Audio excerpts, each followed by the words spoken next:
Law examinations की तैयारी और साथ में लीगल मैक्सिम्स, ये वो चीज है जो हमको बहुत ज्यादा इशू क्रिएट करते हैं। ऑडी ऑल्ट्रम पार्टम या फिर रेस जुडिकाटा या फिर वॉलेंटाइन नॉट फिट इंजूरिया, ये सारे के सारे टर्मिनोलॉजीज हमको हमारे एग्जामिनेशन में पूछे जाते हैं। एंड कहीं ना कहीं ये बहुत डिस्टर्बिंग होता है जब हम चाहते हुए भी इनके मतलब नहीं निकाल पाते हैं, और एग्जामिनेशन में यही वो चीजें हैं जो हमारे मार्क्स को थोड़ा कम कर देते हैं। तो घबराने की आवश्यकता नहीं है। My name is Aditya Rai and I am a senior faculty of law with Adda 24/7, जो कि आपकी मदद करने के लिए यहां पर है, जहां हम सारे के सारे लीगल मैक्सिम्स जो कि आपके एग्जामिनेशंस में आ सकते हैं, उन सभी को यहां पर डील किया जाएगा। तो शुरू करते हैं एक एक करके हर एक लीगल मैक्सिम को। और जो लीगल मैक्सिम अभी हमारी आंखों के सामने है, that is actus non facit reum nisi mens sit rea. यहां पर आपको जो है बताया जा रहा है about a legal maxim, and इसका क्या मीनिंग होगा वो समझेंगे, और किस प्रकार से ये आप समझ सकते हो, आइडेंटिफाई कर सकते हो, वो भी चीज यहां पर समझी जाएगी। तो आप जैसे कि यहां पर देख सकते हो, दो वर्ड्स का स्पेसिफिकली यूज हो रहा है। One is actus reus, the another one is mens rea. I repeat again, one is actus reus and the another one is mens rea. जब हम actus reus की बात करते हैं तो ये बेसिकली आपके गिल्टी एक्ट के बारे में बात करता है। ये एक ऐसे पर्टिकुलर एक्ट के बारे में बात कर रहा है जो कि ऑफेंस कंसिडर किया जाएगा। यानी आपका जो ये एक्ट है, लेट सपोज आपने किसी को धक्का दिया, असॉल्ट किया, तो that is an actus reus. But इसी के साथ साथ एक और चीज होती है which is known as mens rea. What do we mean by mens rea? Mens rea का मतलब होता है द गिल्टी माइंड, यानी उस पर्टिकुलर एक्ट के पीछे क्या इंटेंशन भी आपका यही था, that is what is known as mens rea. जब आप इन दोनों चीजों को कंबाइन करते हो, दैट इज व्हेन आपको एक क्रिमिनल लायबिलिटी अराइज होती है। Otherwise as per this maxim जो कि बात कर रहा है actus reus actus non facit reum mens sit rea, तो इसमें आपको पता होना चाहिए कि इसका मीनिंग होता है an act does not render a man guilty of a crime unless and until there is equally the mind which is considered to be guilty. ठीक है, सो आई बिलीव फर्स्ट वाला जो आपका लीगल मैक्सिम है that we are done with. Let's move on to the another maxim. अब यहां पर जो दूसरा मैक्सिम है या रादर दूसरा फ्रेज है, that is talking about ad valorem. Ad valorem, खास करके आपने ये टर्मिनोलॉजी सुनी होगी, टैक्सेशन अगर आपने कभी सुन रखा है, पढ़ रखा है, तो वहां पर आपने जरूर सुना होगा एड वोलेरम। एंड दूसरा होता है स्पेसिफिक टैक्स। तो ये दो प्रकार के टैक्सेशन का तरीका होता है। जब हम एड वैलोरम की बात करते हैं, ये बेसिकली बात करता है according to the value of that good. For example, आपको समझने के लिए मैंने यहां पर दो पिक्चर्स बना रखी हैं। पहली पिक्चर, दूसरी पिक्चर, दोनों ही पिक्चर्स में चार चार कार्स यहां पर आपको दिखाई जा रही हैं। अगर हम बात करें स्पेसिफिक टैक्स की, तो वो लगाया जाता है on the number of quantity of products that you are buying. For example, अगर आप 4 कार खरीद रहे हो, हर एक कार पे आपको 10% का इंटरेस्ट टैक्स अगर देना पड़ जाए, सो that is what will be your specific tax. That is what will be specific tax. But जब हम बात करते हैं एड वैलोरम की, ये बताता है on the value of that particular good. For example, अगर हमारे सामने लेट सपोज एक एक्सयूवी है, उसका कॉस्ट अगर 10 लाख रुपीस है, उसके अलावा अगर हमारे पास एक हैचबैक है जिसका cost let suppose 5 lakh rupees है, तो इस प्रकार से on the value of the commodity, यानी अकॉर्डिंग टू द वैल्यू जो टैक्स लगाया जाएगा। फॉर एग्जाम्पल, अगर 10 लाख से ऊपर का कोई आप कार खरीद रहे हो, तो उसमें आपको 15% टैक्स देना पड़ेगा, ऐसा सरकार कहती है। तो वो किस चीज पे डिपेंडेंट है? वो डिपेंडेंट है on the value of that particular good, and that is why ad valorem मतलब अकॉर्डिंग टू द वैल्यू। चलिए बढ़ते हैं आगे अगली पर्टिकुलर मैक्सिम के ऊपर, and that is amicus curiae. Amicus curiae आपको पता होगा, आप सभी के पास दुनिया में कहीं ना कहीं आपके साथ एक ऐसा दोस्त जरूर होगा जिसकी मदद से आप जब भी दुखी होते हो या फिर आप थोड़ा सा लो महसूस करते हो, आप उनके पास जाते हो, एंड डेफिनेटली वो आपको लाइफ में मदद करते हैं अगर आप किसी प्रॉब्लम से गुजर रहे हो तो उसको क्रॉस करने में भी, right? Similarly when we are talking about amicus curiae, इसका मतलब होता है friend of the court. I repeat again, friend of the court. ये एक ऐसा व्यक्ति या ऐसा इंस्टीट्यूशन होता है जिसका, let suppose there is a case which is named as ABC versus XYZ। ये एक केस है जिनमें दो पार्टीज आपको दिख रही हैं, ABC versus XYZ। Amicus curiae एक ऐसा पर्टिकुलर पर्सन या ऐसा पर्टिकुलर इंस्टीट्यूशन होता है जिसका इस पर्टिकुलर केस में वो पार्टी नहीं है, उनका इसमें इंटरेस्ट नहीं है, बट डिस्पाइट ऑफ दैट वो इस केस को एडजुडिकेट करके जो पर्टिकुलर रिलीफ है वो ग्रांट करवाने के लिए मदद करते हैं कोर्ट की, by providing them certain information which is required by the court, and that is why they are considered to be the friend of the court, and this is denoted by the maxim amicus curiae। ठीक है, चलिए अब बढ़ते हैं आगे अगली maxim की तरफ, एंड अगली maxim is Audi alteram partum. मुझे आज भी याद है बचपन की बात, एंड बचपन में क्या होता था, let suppose I have a little sister, हम दोनों आपस में एक दूसरे से बातें कर रहे हैं, एंड बातें करते करते हमारा कॉन्वर्जेशन, जैसा कि भाई बहनों में होता है, बहुत ही हीटेड हो जाता है, एंड वो आपको एक धीरे से ठपकी जो है वो मारती है, एंड गलती से अगर आपने भी वही ठपकी उसको मार दी, trust me guys and girls, चीजें बहुत ज्यादा बिगड़ जाएंगी, एंड वो भागते हुए जाएगी कहां पर, पापा के पास, मम्मी के पास, और फिर उनको बताएगी कि भाई ने तो मुझे इतनी जोर से मारा कि आज तो मेरी जान बच गई, वरना मैं तो मर ही जाती। कहने का तात्पर्य एग्जैजरेट करके चीजें बता दी, एंड ये मेरे साथ हुआ। एंड फिर क्या हुआ, before even listening to my side, before even listening to my side of the story, my father started beating me up for hitting my sister. Is it justified? Answer is no. Similarly, when we talk about law courts, तो हमेशा ये कहा जाता है कि जज को unbiased होके दोनों पार्टीज को पहले सुनना चाहिए, and that is what is denoted by the legal maxim audi alteram partem. Audi alteram partem क्या कहता है, let the other side be heard as well. दूसरी साइड जो है उसको भी सुनने का मौका दिया जाए। जब वो दूसरी साइड को भी सुन लिया जाए, उसके बाद ही केस में आप एडजुडिकेशन करके जजमेंट दीजिए। So that is what is meant by the term audi alteram partem. चलिए बढ़ते हैं जल्दी से आगे नेक्स्ट पर्टिकुलर हमारी जो लीगल मैक्सिम है उसकी तरफ। Next is असेंशियो मेंशियम। असेंशियो मेंशियम ये किस चीज के बारे में बात कर रहा है, तो इसके लिए अगेन मैं चाहूंगा कि हम अपने बचपन में जाएं। बचपन में आप जब जाओगे तो आपको याद होगा कि एट टाइम्स आपने ऐसा खेल खेला होगा जो आज भी अगर आप सोचो कि आपने क्यों किया तो उसका कोई जस्टिफिकेशन नहीं है। लेट्स सपोज लोगों के घर की बेल बजाना और फिर भागना, ये सिनेरियो आपने जरूर देखा होगा।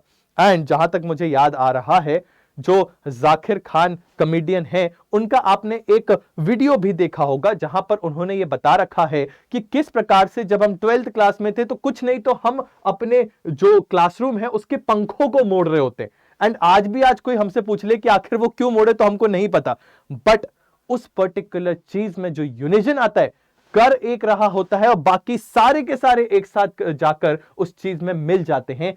इस चीज को यहां पर बताया गया है असेंशियो मेंशियम के नाम से। And what is that? It is nothing but meeting of the minds. यानी कर कोई एक व्यक्ति रहा था, लेकिन धीरे धीरे सभी के माइंड्स जो हैं, यानी सभी की कॉन्सेंट जो है वो उस पर्टिकुलर एक्ट में आ जाती है। That is what is known as meeting of minds. ठीक है, चलिए let's move on to the next maxim. Next maxim is bona fide. Bona fide, यहां पर हम बात कर रहे हैं about a maxim named as bona fide, और मैं चाहता हूं कि आप अपने बचपन की इस पर्टिकुलर मूवी को याद करो। ये मूवी अगर आप 90s के किड से पूछोगे तो उनको बहुत अच्छे से पता होगी। And this particular movie use और rather the title of the movie was Chachi 420। इस मूवी में ये एक व्यक्ति रहते हैं जो कि महिला का रूप धारण करके अपनी बच्ची से मिलने जाया करते थे वगैरह वगैरह। बट होता क्या है कि ये बच्ची जो है, जो आपने शायद दंगल मूवी में भी देखी होगी, हीरोइन है ये, तो ये जो बच्ची है ये फायर क्रैकर से खेल रही होती, तभी एक रॉकेट जो है वो दौड़ के आता है, मतलब बहुत तेजी से आता है और उनके पेट में लगता है। एंड ये महिला इस बच्ची की जान बचाने के लिए इसको गोद में उठाती है और गोद में उठाने के बाद स्विमिंग पूल में जो है इनको इस प्रकार से फेंक देती है। वहां खड़े सभी लोग इस चीज को बहुत ज्यादा क्रिटिसाइज करते हैं, क्योंकि उनका मानना यह होता है कि इनको स्विमिंग पूल में नहीं फेंकना चाहिए था, ये उन्होंने गलत किया, उससे उसको चोट भी लग सकती थी। हाउएवर बाद में एक डॉक्टर साहब जो आते हैं वो ये बोलते हैं कि आखिर किसने ये किया, हु वॉज द पर्सन जिन्होंने इसको स्विमिंग पूल में डाला, क्योंकि ये करके उन्होंने इस बच्ची की जान बचाई और ज्यादा चोट लगने से बचाया। तो यहां पर क्या आपको समझ में आता है? हमको समझ में ये आता है सर, अगर हम कुछ एक एक्ट ऐसा कर रहे हैं जिससे जिससे किसी की जान बच सकती है, जिसमें हमारा इंटेंशन है कि उसके लिए कुछ एक भला हो जाए, that kind of acts are known as bona fide act. यानी whenever we are doing something in good faith, that is what is known as bona fide. And वहीं अगर बैड फेथ में हम चीज कर रहे होते तो वो टर्म यूज होता मेलाफाइड। ठीक है, चलिए, वेरी गुड। अब आते हैं आगे। अगला जो पर्टिकुलर यहां पर हमको दिख रहा है वो है बोना वेकेंशिया। बोना वेकेंशिया जो है ये मेरी पर्सनल लाइफ से जुड़ा हुआ है, क्योंकि मैं हमेशा ऐसा कहता हूं कि काश ऐसा हो जाए कहीं से एकदम मुझे बहुत सारे, जैसे पुराने जमाने में आपने देखा होगा, कहते थे कि हम खेत खोद रहे थे तभी हमको जो है अशरफियों से भरा हुआ पूरा का पूरा एक बॉक्स मिला, राइट? वही चीज हम यहां पे बात कर रहे हैं। मेरा हमेशा से एस्पिरेशन रहा है कि काश मुझे भी ऐसा खजाना कहीं से हाथ लग जाए, एंड वही चीज है जो यहां पर आज हम बात करने वाले हैं, which is being denoted by the term बोना वेकेंशिया। बोना वेकेंशिया की जब हम बात करते हैं, बेसिकली ये डिनोट करता है एक ऐसी प्रॉपर्टी को, आई रिपीट, ये डिनोट करता है एक ऐसी प्रॉपर्टी को जिसका कोई ओनर नहीं आइडेंटिफाई किया जा पा रहा है। आई रिपीट अगेन, एक ऐसी प्रॉपर्टी जिसका कोई ओनर आइडेंटिफाई नहीं किया जा पा रहा है, उसको हम नाम देते हैं बोना वेकेंशिया। ठीक है, चलिए, वेरी गुड, बढ़ते हैं आगे।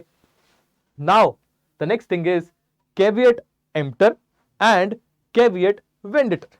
Caveat emptor and caveat venditor, इसके लिए आपको, अगर आप कभी दिल्ली आए हो तो आपको पता होगा, आप लड़कियों में से खासकर अगर आप सरोजनी मार्केट गए हो या फिर अगर आप करोल बाग मार्केट में हैं, तो आपने डेफिनेटली देखा होगा, एक व्यक्ति आपके पास आएगा, एक छोटा सा बॉक्स लेके ऐसे खोलेगा, सर ये लीजिए, आपको एप्पल के एयरपॉड्स प्रो जो है वो हम दे रहे हैं मात्र सर 1500 रुपए में, आप इसको ले सकते हैं। एट टाइम्स जो नए लोग यहां पर आते हैं वो डिसीव हो जाते हैं, उनको लगता है शायद हाँ सचमुच ये एयरपॉड्स प्रो है ओरिजिनल, जो हमको इतने सस्ते में मिल रहे हैं। एंड होता क्या है, जब आप उसको हेडफोन, उन एयरपॉड्स को कनेक्ट करते हो, फिर बहुत ज्यादा भीड़ भाड़ वाले इलाके में जाते हो या घर पहुंचते हो, तब तक पता चलता है कि ये पर्टिकुलर हेडफोन आपके फोन के अलावा बाकी फोन से भी कनेक्ट हो रहा है, यानी उसकी ब्लूटूथ कनेक्टिविटी इतनी खराब होती है, आवाज तो बाहर जाके आपको पता चलेगा कितनी खराब होती है। एंड फिर आप रियलाइज करते हो कि शायद आपने हार्डली जो 200-300 रुपए का मिलना चाहिए था, उसके लिए आपने इतना ज्यादा पैसा जो है वो खर्च कर दिया। इससे क्या पता चलता है? इससे हमें यह पता चलता है that being a buyer it is our responsibility that whatever product we are borrowing और सॉरी बाइंग, जो भी प्रोडक्ट हम खरीद रहे हैं, वो पर्टिकुलर प्रोडक्ट हम ठोक बजा के देख लें, एक बार हर तरफ से उसको चेक कर लें कि कहीं हमें डिसीव तो नहीं किया जा रहा है। And that is the term which is known as caveat emptor. Caveat emptor का मतलब होता है let the buyer beware, let the buyer beware, यानी it is the responsibility of the buyer to check कि जो प्रोडक्ट वो ले रहे हैं क्या वो पूरी तरह से सही है या नहीं है। ठीक है, moving ahead, caveat venditor. Caveat वेंडिटर की अगर बात करें हम यहां पर, तो इसका मतलब होता है लेट द सेलर बीवेयर, यानी it should be the responsibility of the seller कि जो प्रोडक्ट वो बेच रहा है, अगर उससे कुछ नुकसान होता है बायर को, तो उसकी रिस्पॉन्सिबिलिटी किसके ऊपर आएगी? सेलर के ऊपर। That is what is known as caveat venditor. ठीक है, सो आई बिलीव ये दो टर्म्स में आपको अंतर जो है वो अब समझ में आ गया होगा। Let's move ahead and the other thing is corpus delicti. Corpus delicti ये एक बहुत अच्छा लीगल मैक्सिम है और इसको आप अपनी लाइफ में जरूर कभी ना कभी आपने महसूस किया होगा। एंड ये बेसिकली डिपेंड करता है इस चीज पे कि apprehension of a crime, I repeat, मियर apprehension of a crime के बेसिस पे किसी व्यक्ति को पनिश नहीं किया जाना चाहिए। यानी अगर आपको लेट सपोज मैंने जो है 6 जो लेट सपोज एग्स हैं वो एक पर्टिकुलर ट्रे में रखे, एंड मैं एक फ्लैट में रहता हूं, मुझे पता है मेरे साथ मेरे फ्लैट में 4 मेरे फ्रेंड्स जो हैं वो रहते हैं, एंड एग्स जो है वो कोई भी खा सकता है, बट आई वांट कि चूंकि ये एग्स मैं लेकर आया हूं इनको मैं ही खाना चाहिए, बट मैं ये भूल जाता हूं कि एक रात को मुझे बहुत भूख लगी थी, मैंने नींद में उठ के जल्दी से एग्स जो है उसका ऑमलेट बनाया, खाया और मैं सो गया। After few days when I come back I see कि वहां पर 4 ही एग्स हैं, एंड मैं ये अज्यूम कर लेता हूं कि शायद यहां से एग्स किसी ने चुराए हैं, एंड उसकी वजह से मैं सब पे इल्जाम लगा देता हूं, जिसके लिए अब एक दूसरे पे हम सभी शक कर रहे हैं। ये तो एक सिंपल एग्जाम्पल हो गया, बट यहां पर हम क्या समझाना चाह रहे हैं कि अगर आप किसी व्यक्ति पर ट्रायल प्रोसेस चलाना चाहते हो, सो वो ट्रायल प्रोसेस तभी चलेगा when there is a proven crime और offence that has been committed. यानी जो क्राइम है वो फुल्ली एविडेंस के साथ प्रूफ हो जाना चाहिए कि हां ये पर्टिकुलर ऑफेंस, ये पर्टिकुलर क्राइम कमिट हुआ है। ऐसा नहीं होना चाहिए कि सिर्फ अप्रीहेंशन है कि शायद चोरी हुई है इसलिए हम तुम्हें जो है ठहरा रहे हैं यहां पर लायबल उसके लिए। रादर जब तक चोरी प्रूव नहीं हो जाती आप किसी व्यक्ति के ऊपर किसी भी प्रकार का केस नहीं चलाएंगे। That is what corpus delicti says. Let's come forward and जल्दी से देखते हैं क्या बोलना चाह रहा है। No one should be convicted of a crime without sufficient evidence that the crime actually occurred. पहले ये प्रूफ तो करिए कि क्राइम हुआ है। The moment you prove that the crime was done, then only आप किसी व्यक्ति को उसके लिए लायबल ठहरा सकते हैं। चलिए अब बढ़ते हैं आगे। Injuria sine damnum and damnum sine injuria, this is something जो मुझे बहुत पसंद है, ये वाला legal maxim. I don't know why. यहां पर जहां पे इंजूरिया वर्ड लिखा हुआ है, आई रिपीट, जहां पर वर्ड लिखा है इंजूरिया, इसका मतलब बेसिकली है that we are talking about injury. And injury किस प्रकार की इंजुरी? यहां पर हम बात कर रहे हैं infringement of a legal right. किसी का एक लीगल राइट का इंफ्रिंजमेंट होना is what is we denoting with the word injuria. यहां पे जब वर्ड यूज हो रहा है साइन, साइन का सिंपल शब्दों में मतलब है विदाउट, ठीक है। और when we are talking about damage, तो यहां पर हम बात कर रहे हैं फिजिकल डैमेज की। लेट्स सपोज अगर मैं 5,000 रुपीज अर्न करता था लेकिन अब मैं सिर्फ 2,000 कर पा रहा हूं, तो उससे मुझे डैमेज तो हुआ है, राइट। बट अब यहां पर आपको इन दो टर्म्स के बीच का अंतर समझाया जाएगा with the help of 2 case laws. जब हम बात करते हैं इंजूरिया साइन डैमनम, तो अब अगर इसको साथ में पढ़ेंगे तो क्या होगा? Legal injury without any damage. यानी लीगल इंजुरी, लीगल राइट का वायलेशन हुआ है बट डैमेज किसी को नहीं हो रहा है। तो इसके लिए जो केस लॉ है that is Ashby versus white. Ashby versus white. इस केस में क्या हुआ? इस केस में एक व्यक्ति जो है वो चाहते थे कि हमारे इलाके में इलेक्शंस हो रहे हैं तो मैं जाके उस व्यक्ति के लिए इलेक्शन में वोट डालूं, बट जैसे ही वो वोट डालने जाते हैं किसी कारणवश उनको वोट डालने नहीं दिया जाता है। However, let's suppose there were 3 candidates A, B and C, and ये व्यक्ति जो वोट डालना चाहते थे वो वोट डालना चाहते थे ए को, एंड खुदा की किस्मती से ए ही है वो जीत भी गए। यानी किसी भी प्रकार का डैमेज यहां पे कॉज नहीं हुआ है, बट डिस्पाइट ऑफ दैट जो हुआ है वो क्या है कि लीगल इंजरी जो है वो कॉज हुई है। क्यों? क्योंकि आपको वोट डालने का अधिकार नहीं दिया गया। दैट मींस आपका जो लीगल राइट है वो वायलेट हुआ है ना।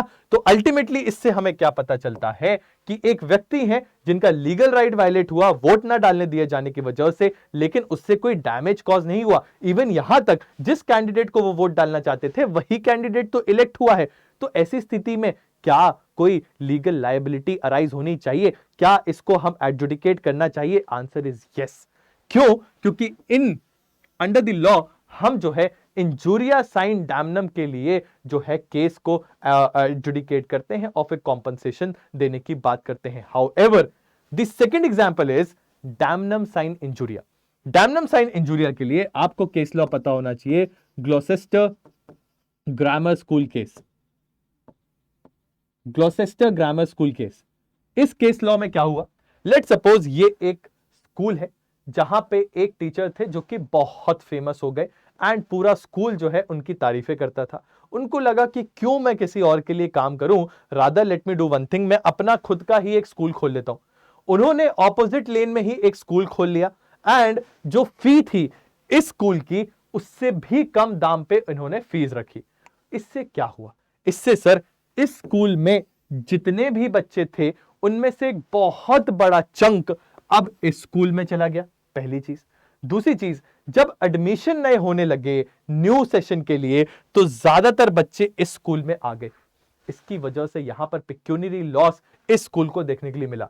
बट क्या किसी भी प्रकार का लीगल इंजरी यहां पर हुई है, क्या कोई राइट वायलेट किया है? आखिर इनका भी तो अधिकार है right to profession, and that is why he can also open up his educational institution. तो इस स्थिति में क्या कोई डैमेज कॉज हुआ है? जी हां। क्या कोई लीगल इंजरी हुई है? जी नहीं। तो क्या यह पर्टिकुलर चीज किसी भी प्रकार की लायबिलिटी अराइज करती है under any law? Answer is no. because under the law the damnum sign injuria is not something which will be entertained, but rather injuria sign damnum is something जो जिसको entertain किया जाता है। ठीक है, I believe ये भी आपको क्लियर होगा। Next, moving ahead, and this is de die in diem. De die in diem ये पता नहीं क्यों बट मेरे दिल के बहुत करीब है, क्योंकि कभी ना कभी आप सभी के साथ ये हुआ होगा। एंड द थिंग इज, ये एक छोटी सी पिक्चर मैंने लगा रखी है एंड कहीं ना कहीं ये एक ऐसी चीज है जो मेरे साथ हर दूसरे दिन होती थी। And this is basically mummy और पापा की वो जो फ्लाइंग चप्पल उड़ते हुए आती है। आप सभी रिलेट कर पा रहे होंगे। जी हां, ये चीज जो है ये क्या बताना चाह रही है कि एक समय हमारी जिंदगी ऐसी हो जाती है कि हम कुछ भी करें माता पिता को गलत ही लगता है और फिर हम पर उड़ती हुई फ्लाइंग चप्पलें आना चालू हो जाती हैं। वही चीज यहां बताना चाह रहे हैं। इस पर्टिकुलर लीगल मैक्सिम का मतलब होता है एक ऐसी चीज जो हर दिन हो रही है, या rather an action that is occurring from day to day. ठीक है, जहां पर हर एक दिन के हिसाब से, for example if I am saying कि मुझे जो है एक पर्टिकुलर कंपनी में ऑन डेली बेसिस रखा गया है काम करने के लिए एंड माय सैलरी जो है वो हर डे के हिसाब से ही काउंट की जाती है, then that is something which is can be denoted by de die in diem. ठीक है, सो आई बिलीव अब ये चीज आपको लाइफ लॉन्ग याद रहने वाली है। Moving ahead, de minimis lex non curat. बहुत छोटी सी बात है।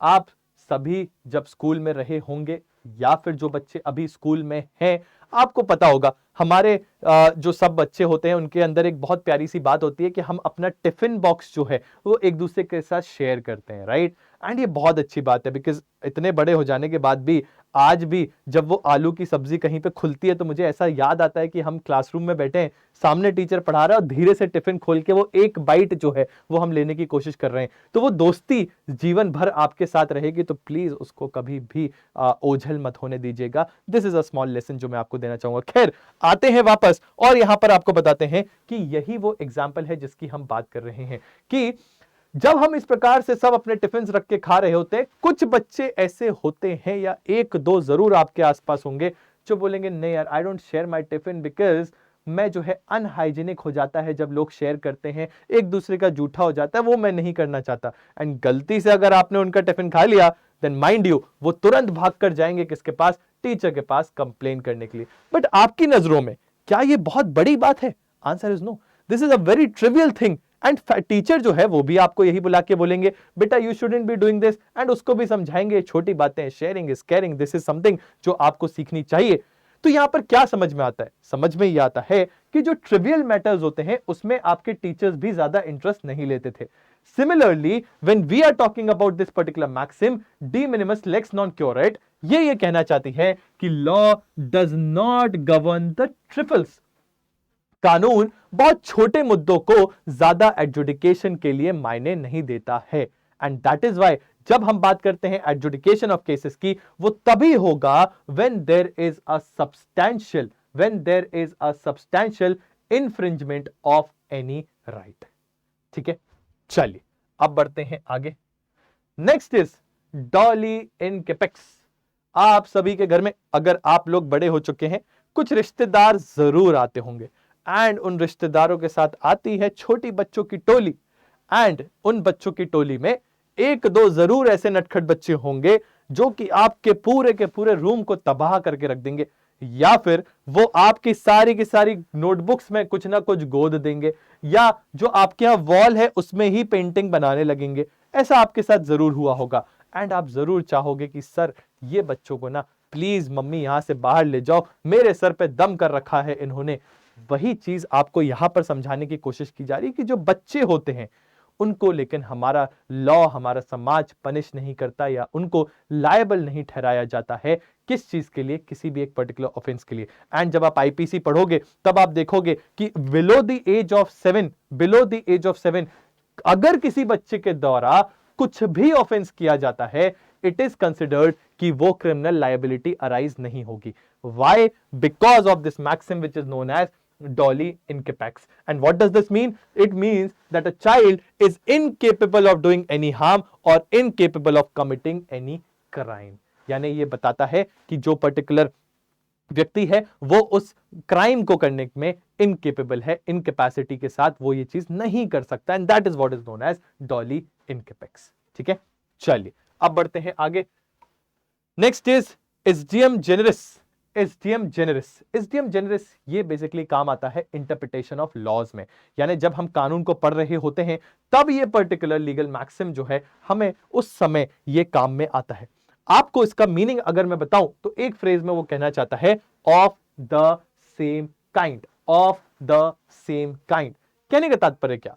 सपोज करिए कि एक कानून है जो कि जज साहब के सामने आया है, उस कानून में बहुत सारे अलग अलग या जो हमारे व्हीकल्स हैं उनका नाम लिखा है। फॉर एग्जाम्पल वहां पे लिखा है ट्रक्स, वहां पे लिखा है कार्स, वहां पे लिखा है बाइक्स, वहां पे लिखा है बाइसिकल्स, वहां पे लिखा है बुलेट कार्ट्स, और उसी के साथ साथ वहां पे लिखा है एंड अदर व्हीकल्स। तो क्या जब वो एंड अदर व्हीकल्स लिखा हुआ है उसके इंटरप्रिटेशन में हम शिप कंसिडर कर सकते हैं, या फिर उसके इंटरप्रिटेशन में हम एयरप्लेन कंसिडर कर सकते हैं? Answer is no.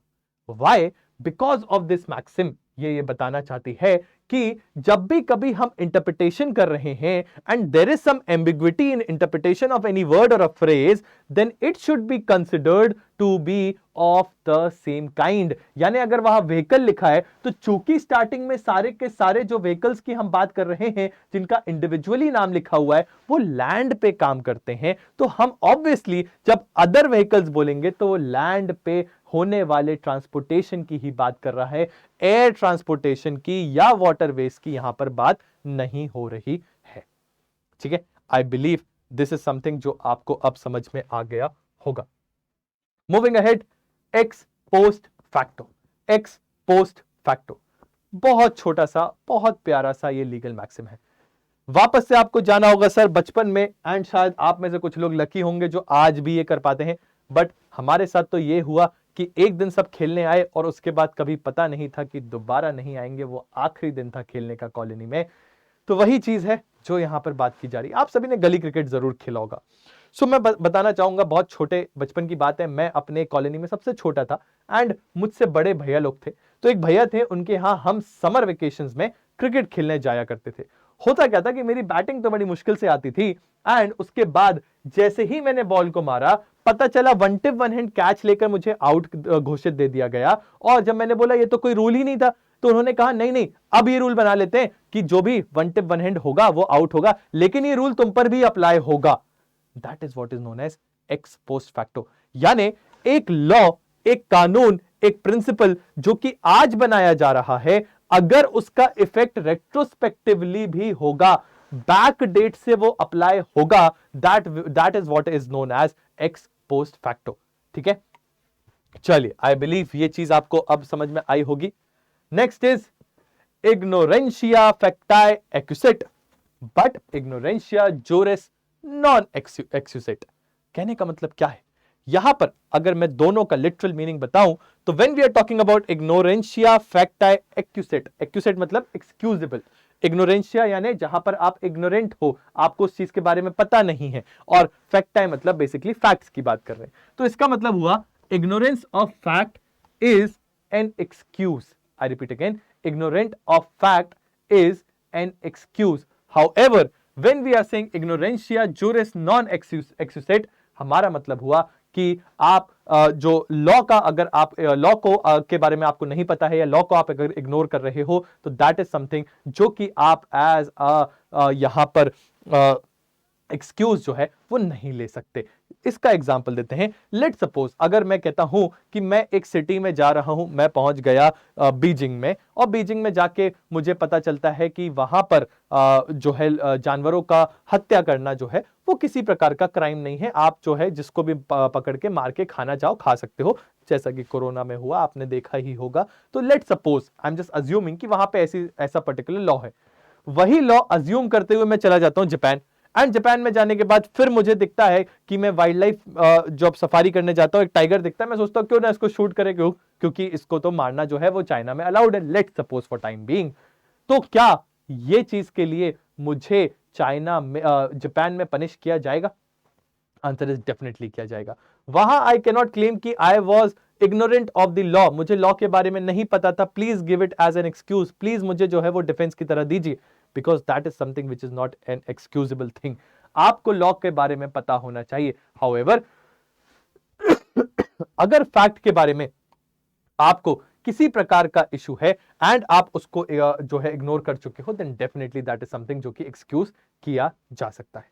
चलिए अब बढ़ते हैं आगे। लोकस स्टैंडाई। लोकस स्टैंडाई का मतलब होता है basically the right to stand in the court, the right to file a petition, that is what is known as locus standi. Imagine करिए कि आईपीएल आपको पता है ये पहले टीवी में आया करता था, बट आजकल जैसे कि आपने देखा है ओटीटी का जमाना है, सारी चीजें हॉटस्टार वगैरह वगैरह पे चली गई, ठीक है। इमेजिन करिए कि एक केबल वाला, एक कॉलोनी में जो केबल प्रोवाइड करते थे पहले, वो व्यक्ति जाके बीसीसीआई के खिलाफ केस फाइल कर दे, ये कहते हुए कि जो आईपीएल पहले चैनल्स पे, टीवी चैनल्स पे हमारे पब्लिश हुआ करता था, ब्रॉडकास्ट हुआ करता था, अब वो सिर्फ इंटरनेट पे होता है, उससे मुझे बहुत लॉस हो रहा है। तो क्या ये पर्टिकुलर केस में किसी भी प्रकार से सब्सटेंस आता है जहां वो व्यक्ति केस फाइल कर सकता है बीसीसीआई के अगेंस्ट? आंसर इज नो, क्योंकि बीसीसीआई के इस पर्टिकुलर स्टेप से डायरेक्टली उनको कुछ इफेक्ट नहीं पड़ रहा है, या रादर इस एक्ट का उन पे सब्सटैंशियल इफेक्ट नहीं पड़ने की वजह से there is no locus standi जो कि यहां पर देखने को मिलता है। लोकस स्टैंडाई तब होता है जब आपका कुछ नुकसान हुआ हो which is a direct effect of the action that has been taken. But let's suppose अगर हम बात करते हैं PIL की, PIL is an exception, sir. Why do we say PIL is an exception? Because it is quite possible when we say public interest litigation, ये एक ऐसा procedure होता है जहां पर पब्लिक के भलाई के लिए कोई भी एक व्यक्ति जो है सुप्रीम कोर्ट, हाई कोर्ट में जाके केस फाइल कर सकते हैं as a public interest litigation. तो यहां पर क्या मेरा नुकसान होना अनिवार्य है? Answer is no. यहां पर मैं सोसाइटी के लिए, मैं पब्लिक के बिहाफ पे जाके केस फाइल कर सकता हूं। That is what is known as PIL and it is an exception to locus standi principle। ठीक है, चलिए अब आते हैं आगे। Next is nemo debet esse judex in propria sua causa, यानी कि very important thing, no one shall be a जज इन हिज ओन कॉज। किसी भी व्यक्ति को खुद के ही कॉज में जज नहीं बनाना चाहिए। लेट सपोज अगर एक इशू है आपको आपके फ्रेंड से और आप दोनों आपस में बात कर रहे हो एंड उसका जजमेंट देने का अधिकार भी उसी फ्रेंड के पास है, तो डू यू थिंक कि कभी भी जजमेंट आपके फेवर में आएगा? Answer is no. क्यों? क्योंकि हर व्यक्ति अपने भले की बात पहले देखेगा एंड वैसी सिचुएशन में क्या चीज होगी सर, यहां पर ओवरऑल जो चीज देखने को मिल रही है वो ये है कि अगर आप चाहते हो अनबायस तरीके से, ट्रांसपेरेंट तरीके से जस्टिस ग्रांट की जा सके, then there is something which you should always ensure that no one should be allowed to be a जज इन हिज ओन कॉज। अगर उनका इंटरेस्ट वहां पे अराइज हो रहा है तो उस व्यक्ति को आप उस केस में जज नहीं बना सकते, उनको उस पर्टिकुलर केस में जज नहीं होना चाहिए। That is what is known as no one shall be a जज इन हिज ओन कॉज। चलिए अब बढ़ते हैं आगे। Next is Nemo that quad non habit. कहने का मतलब, आपने अभी वैलेंटाइंस वीक चल रही है, वैसे भी आपने बहुत सारे लोगों को देखा होगा एक दूसरे से वादा करते हुए कि अगर तुम मेरे हो जाओ मैं तुम्हारे लिए चांद तारे लाऊंगा। अगर आपने ये फ्रेज सुना है तो प्लीज फोकस करिएगा। अगर तुम मुझे मिल जाओ मैं तुम्हें चांद तारे लाके दूंगा। But if I am saying that phrase, do you think I own the चांद एंड तारेस? क्या मेरे पास उनकी ओनरशिप है? Answer is no. अगर जिस चीज की मेरे पास ओनरशिप नहीं है, क्या मैं वो चीज किसी और को बेच सकता हूं? Answer is definitely no. क्या मैं वो चीज किसी और को दे सकता हूं? Answer is no. मेरा एक फ्रेंड था, वो मेरे स्पेक्टिकल्स या रादर गॉगल्स जो है वो लेके गया अपनी फ्रेंड के साथ पहली बार जब वो जा रहा था लंच पे, एंड उसकी फ्रेंड को वो गॉगल्स बहुत ज्यादा पसंद आ गए एंड उसने वो गॉगल्स उसको गिफ्ट कर दिए कि take it from my side. Do you think by any case that was justifiable? Answer is no. Why? Because वो चीज क्या उसको बिलोंग करती थी? Answer is no. वो चीज बिलोंग करती थी मुझे, and that is what is given by this particular principle that says that no one can give what he does not have. कोई भी व्यक्ति ऐसी कुछ चीज नहीं दे सकता जो उसके पास है ही नहीं। पहले आप ओनरशिप तो लीजिए उस चीज की, तभी तो आप किसी को दे पाएंगे। ठीक है, चलिए let's move ahead. Next is noscitur a sociis. ठीक है, क्या कहना चाह रहा है ये बेसिकली बताना चाह रहा है that it is known by its associates. I repeat again, it is known by its associates. Again, ये चीज बात करती है इंटरप्रिटेशन की। तो यहां पे किस चीज की बात की जाती है? जब भी हम कानून को पढ़ते हैं, इट इज क्वाइट पॉसिबल कि कुछ इस तरीके से शब्द जो है वो हमें विचलित कर सकते हैं, यानी एम्बिग्विटी जो है वो आ सकती है। तो ऐसी स्थिति में क्या करना है? अगर देयर इज अ फ्रेज, अगर देयर इज अ वर्ड जो आपको समझ में नहीं आ रहा है, then what needs to be done, जो हमारे टीचर्स हमें हमेशा सिखाते हैं आरसी के लिए, रीडिंग कॉम्प्रिहेंशन के लिए, कि आप इसके कॉन्टेक्स्ट को समझ लो, इसमें पूरा सार क्या कहना चाह रहा है उसको समझ लो, ऑटोमेटिकली आपको ये पार्ट जो है वो समझ में आ जाएगा। That is what is told over here कि अगर आप एक लीगल मैक्सिम जो है जो हम पढ़ रहे हैं, that means that it is known by it's associate, ये हमको ये बताता है कि if in case there is a word, if in case there is a provision जो कि आप नहीं डिकोड कर पा रहे हो, then try to understand with the context of the whole law. ठीक है, चलिए next is ratio decidendi and obiter dicta. Ratio decidendi and obiter dicta, जब भी एक जजमेंट दिया जाता है एक जज के द्वारा, आई रिपीट अगेन, जब भी कभी जज के द्वारा जजमेंट दिया जाता है तो वो जजमेंट होता है on the basis of the facts, on the basis of the laws and on the basis of the case laws that have been cited. ठीक है, फैक्ट्स, लॉज और जो केस लॉज साइट किए गए हैं यानी प्रेसिडेंट्स, इन सभी के आधार पे जजमेंट दिया जाता है किसी एक पर्टिकुलर केस का। जब भी कभी जज एक जजमेंट देते हैं उसके साथ वो उसका रीजन भी देते हैं कि हमने ये जजमेंट क्यों दिया है। तो वो जो रीजन की हम बात कर रहे हैं, that particular reason is known as ratio decidendi, and ratio decidendi is nothing but the reason और the rational that has been adopted for giving that decision. But हो सकता है कि डिसीजन देने के दौरान जज साहब कुछ ऐसी बातें भी बोले जिनका इस पर्टिकुलर केस के फैक्ट से कुछ लेना देना नहीं था, बट या रादर जजमेंट तक आने में उस पर्टिकुलर चीज की मदद नहीं ली गई, बट स्टिल जजमेंट में जज साहब ने इस चीज का मेंशन कर रखा है। So that thing is what is known as obiter dicta, यानी other things that were said along with the main ratio decidendi, that is what is known as obiter dicta. ठीक है, चलिए अब बढ़ते हैं आगे। नेक्स्ट इज सर pari materia. Pari materia कहने का मतलब of the same subject matter. I repeat, of the same subject matter. यहां पर जो बात करी जा रही है वो ये है that a canon of construction holding that a meaning of an ambiguous law can be determined in the light of the law of the same subject matter. जब भी कभी हमें किसी एक प्रावधान को समझने में दिक्कत आ रही है तो उसी पर्टिकुलर सब्जेक्ट मैटर के दूसरे कानून के साथ उसको आप बैठकर समझकर उसको अंडरस्टैंड करिए। That is what is known as pari materia, यानी refer to the same subject matter. ठीक है, चलिए अब बढ़ते आगे। यहां पे है पेर इंक्यूरियम।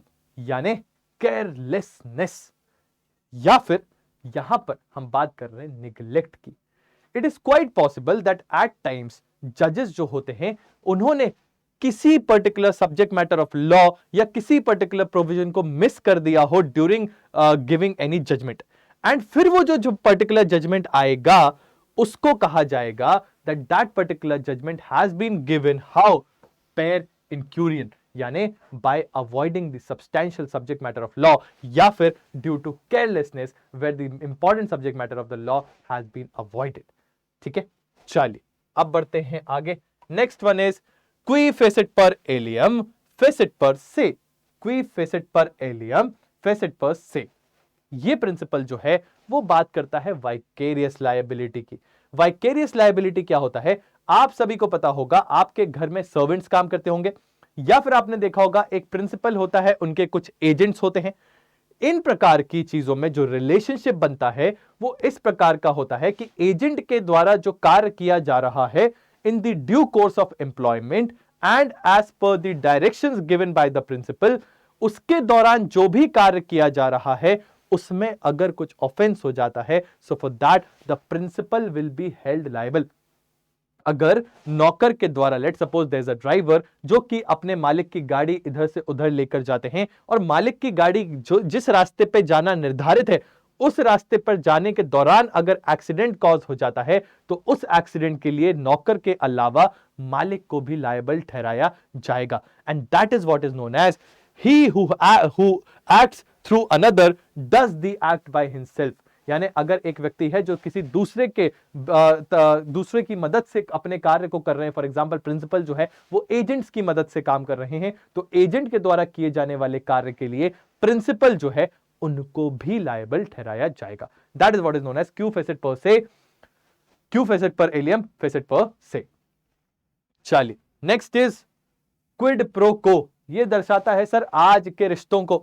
क्विड प्रो को, गिव एंड टेक, आखिर तूने मेरे लिए क्या किया जो मैं तेरे लिए ये करूं। इस प्रकार के स्टेटमेंट्स आपने अपने दोस्तों से सुन रखे होंगे। जी हां, ये प्रिंसिपल उसी चीज की बात कर रहा है। व्हेन वी से क्विड प्रो को, सिंपल शब्दों में कहा जाता है in return of something, something in return of something. आपने मेरे लिए कुछ किया, मैं आपके लिए बदले में कुछ करूं, that is what is known as a relationship of quid pro quo. ठीक है, गिव एंड टेक का रिलेशनशिप जस्टिफाई करता है क्विड प्रो को। चलिए अब आते हैं आगे, race ipsa lateral. Race ipsa lateral क्या कहता है, इसका मतलब होता है that the evidence speaks for itself. आपको ये पता होना चाहिए कि जब केस फाइल किया जाता है तो वहां पर द ओनस ऑफ प्रूफ जो है वो डिपेंड करता है जिसने केस फाइल किया है उसके ऊपर, until and unless let suppose वो पॉक्सो एक्ट है, पॉक्सो एक्ट में ओनस जो है वो डिपेंड करता है जिस व्यक्ति पे केस किया गया है उसके ऊपर, बट जनरली जो ओनस ऑफ और रादर बर्डन ऑफ प्रूफ है वो लाई करता है उस व्यक्ति पे जो कि केस फाइल कर रहा है। बट ऐसे कुछ केसेस, फॉर एग्जांपल आप देख सकते हो यहां पर मेडिकल नेग्लिजेंस का केस है, यानी यहां पर आपको साफ साफ देखने को मिल रहा है कि एक पर्टिकुलर पेशेंट के अंदर जो है वो सिजर जा चुकी है, एंड ऐसी सिचुएशन में क्या अब उस व्यक्ति को प्रूफ करना होगा एविडेंसेस के साथ कि मेरे साथ कुछ गलत हुआ है? Answer is no. Why? Because the thing speaks for itself, and that is what is denoted by the principal legal maxim, that is res ipsa loquitur. ठीक है, चलिए next is salus populi suprema lex esto, यानी ये basically दर्शाता है एक welfare state की quality को। When we say welfare state एक ऐसा स्टेट होता है जिसके जितने भी कार्य होते हैं वो इस उद्देश्य से होते हैं that welfare of the people is something which is Paramount. लोगों का भला जो है वो सबसे ऊपर मायने रखता है। It is quite possible, let suppose आपके घर के बाजू से एक रेलवे लाइन डलती है और उस रेलवे लाइन की वजह से आपके घर जितनी बार ट्रेन जाती हैं आपके घर की दीवारें कमजोर हो रही हैं, तो ऐसी सिचुएशन में क्या आप इनके खिलाफ केस फाइल कर सकते हैं? नहीं। Why? Because they are doing something which is for the welfare of the society, and the welfare of the society is something which is paramount. And ये कौन कहता है? ये बताता है इस पर्टिकुलर लीगल मैक्सिम के द्वारा। चलिए अब आते हैं आगे, स्टेयर डिसाइसिस। स्टेयर डिसाइसिस का मतलब जब भी कभी आपके माता पिता से या रादर एक एग्जाम्पल देते हैं बहुत अच्छा। कुछ समय पहले की बात है, when I was in class 11th और 12th। उस समय बेसिकली हुआ क्या कि मुझे एक पार्टी में जाना था, मेरे फ्रेंड की बर्थडे पार्टी थी, एंड हम लोगों ने प्लान किया था कि हम शहर से थोड़ा दूर जाएंगे और थोड़ा सा लेट आएंगे। इसके लिए मैंने मम्मी के पास गया, मम्मी से मैंने रिक्वेस्ट करी, मम्मा प्लीज मेरे को जाने के लिए दीजिए। मम्मा ने बोला ठीक है जाने देंगे, लेकिन अगर तुम पूरे दिन अच्छे से रहे घर में, हमारी सारी बात मानी, तो ही ये पॉसिबल होगा। मैंने बोला ठीक है। इस पर्टिकुलर डिसीवनेस के चक्कर में मैं बहुत ज्यादा जो है भ्रमित हो गया, एंड मम्मी ने मेरे से पूरे दिन बहुत काम करवाया।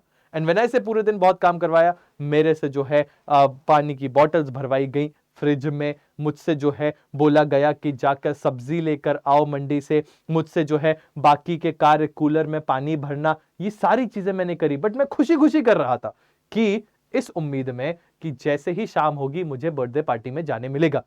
शाम होती है, पिताजी घर आते हैं, मैं बढ़िया शूज जो है वो पहन रहा था, बस निकलने वाला था घर से। तभी अचानक पापा मुझसे पूछ लेते हैं कि बेटा कहां जा रहे हो, और मैं चाहता हूं कि अवॉइड करूं और जल्दी से चला जाऊं, बट पापा अब मम्मी से पूछते हैं कि क्या हुआ, ये कहां जा रहा है। एंड मम्मी का जवाब क्या आता है, मुझे क्या पता, उसी से पूछ लो। वो जो विश्वासघात होता है भाइयों बहनों, ये आप सभी ने महसूस किया होगा कि मैंने पूरे दिन सारे काम किए इस उम्मीद में कि मेरी बात मानी जाएगी, एंड वो चीज ऑलरेडी डिसाइडेड थी कि हाँ मुझे शाम को जाना है। But now again I have to request to my father, again I have to prove him, why is it required? And this is what is the case, जो कि आपको इस पर्टिकुलर लीगल मैक्सिम से समझ में आएगा, which says stare decisis, यानी something which has already been decided shall not be discussed। But यहां पर तो उल्टा ही हुआ, वापस से पिताजी से बताना पड़ा और फिर उनकी परमिशन लेनी पड़ी, और बहुत हाथ पैर जोड़ने के बाद मुझे फाइनली जाने मिला। चलिए आते हैं आगे, and the next legal maxim is ubi jus इबी रेमिडियम। उबी जस इबी रेमिडियम कहने का मतलब, where there is a right there is a remedy. जहां पर भी राइट है वहां पे रेमेडी होगा। एंड इस चीज का बेस्ट एग्जांपल है आपके कॉन्स्टिट्यूशन का आर्टिकल नंबर 32। इमेजिन करिए, आपको हम सारे फंडामेंटल राइट्स देते हैं, लेकिन अगर उन फंडामेंटल राइट्स का वायलेशन होता है, you do not have any recourse to that. आप कहीं नहीं जा सकते, किसी इंस्टीट्यूशन के पास नहीं जा सकते ये कहते हुए कि मेरे फंडामेंटल राइट्स का वायलेशन हो रहा है। उस सिचुएशन में what do you think, what do you think, क्या आपके साथ जस्टिस होगा? Answer is no. So whenever there is a right there has to be a remedy. And इसका जीता जागता एग्जाम्पल है जहां पर आपको पता होना चाहिए कि लेट सपोज आप सभी के साथ ऐसा हुआ होगा, बचपन में माता पिता ने बोला कि बेटा खूब पढ़, जैसे ही तूने 9th में अच्छे नंबर लेकर आया, 10th में अगर तू पहुंचेगा अच्छे नंबरों के साथ पास होके, तो तुझे अच्छी वाली बाइक दिलवाई जाएगी। आप खुशी खुशी में पढ़ते हो, बहुत मेहनत करके, रिजल्ट अच्छा आता है, बट पापा बाद में कहते हैं अरे नहीं वो तो हमने ऐसे ही कह दिया था। क्या आपके पास उस समय किसी भी प्रकार की रेमेडी है? Answer is no. वाई? क्योंकि सर जिसने कहा वही तो जज है। रिमेंबर क्या बोला था, no one shall be a जज in his own cause. And that is why ये पर्टिकुलर चीज जो है आपको पढ़ना इंपॉर्टेंट है, which says that ubi jus ibi remedium, यानी where there is a right there has to be a remedy. ठीक है जी। With this we have come to an end guys and girls, and I believe कि आपके examination में सारे legal Maxim's के question इतने करने के बाद सही ही होंगे, तो आपको घबराने की आवश्यकता बिल्कुल भी नहीं है। What needs to be done from your side is that now is the time for your duty, and आपकी ड्यूटी क्या है? Like the session, do comment down below, share the session, and at the same time इस channel को subscribe जरूर करें। With this, I am signing off. My name is Aditya Rai. Keep studying, keep grilling.